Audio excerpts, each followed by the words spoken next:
దేవగుడి గ్రామంలో దివంగత ముఖ్యమంత్రి డాక్టర్ వైఎస్ రాజశేఖర రెడ్డి గారి విగ్రహాన్ని మరి స్థానిక ఎమ్మెల్యే ఆదినారాయణ రెడ్డి కావచ్చు, ఈ నియోజకవర్గ టీడీపీ నాయకుడు భూపేశ్ రెడ్డి కావచ్చు, అదేవిధంగా వాళ్ళ కుటుంబం వాళ్ళ అనుచరుల ఆధ్వర్యంలో పూర్తిగా ధ్వంసం చేసే కార్యక్రమం జరిగింది.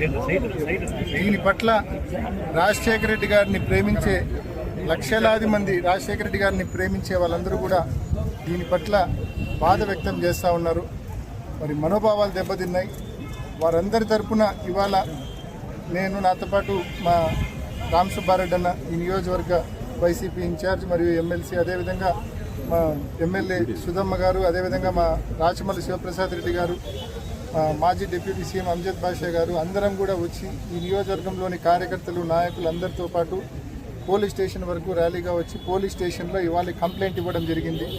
వీరిపైన కఠినమైన చర్యలు తీసుకోమని చెప్పి. నిజంగా ఒక్కసారి ఆదినారాయణ రెడ్డి అనే వ్యక్తి ఆలోచించాల. అన్నం పెట్టిన చేతిని నరకడం కాదా ఇది ఆయన చేసిన పని. రాజశేఖర రెడ్డి గారి వలన మీకు రాజకీయ భిక్ష పెట్టింది రాజశేఖర రెడ్డి గారు. రాజశేఖర రెడ్డి గారి వలన ఈరోజు నీ కుటుంబం ఈ పొజిషన్లో ఉంది. అటువంటి రాజశేఖర రెడ్డి గారి విగ్రహాన్ని నరికించడానికి చేతులు ఎలా వచ్చినాయి ఆదినారాయణ రెడ్డి? నీకు, నీ అనుచరులకు ఎలా చేతులు వచ్చినాయి? మరి ఆ రకంగా విగ్రహాన్ని చూడడం అనేది, విగ్రహాన్ని 2 ముక్కలుగా 3 ముక్కలుగా వాళ్ళు చేయడం అనేది నిజంగా శోచనీయము. ప్రతి ఒక్కరు కూడా దీన్ని ఖండిస్తూ ఉన్నారు. ఆదినారాయణ రెడ్డి గడిచిన కొన్ని రోజులుగా ఆయన మాట తీరు కానీ ఆయన పూర్తి ఫ్రస్ట్రేషన్లోకి వెళ్ళిపోయినాడు. 2 సంవత్సరాల కూటమి ప్రభుత్వ పరిపాలనను ఉద్దేశించి వైఎస్ఆర్ కాంగ్రెస్ పార్టీ ఏదైతే వెన్నుపోటు దినం అని పిలుపుచ్చిందో, జమ్మలమడుగులో ఆ ర్యాలీ రాష్ట్రంలో ఎక్కడా లేని విధంగా దాదాపు 10,000 మంది పైచీలకు పాల్గొని ఆ ర్యాలీని విజయవంతం చేసినారు.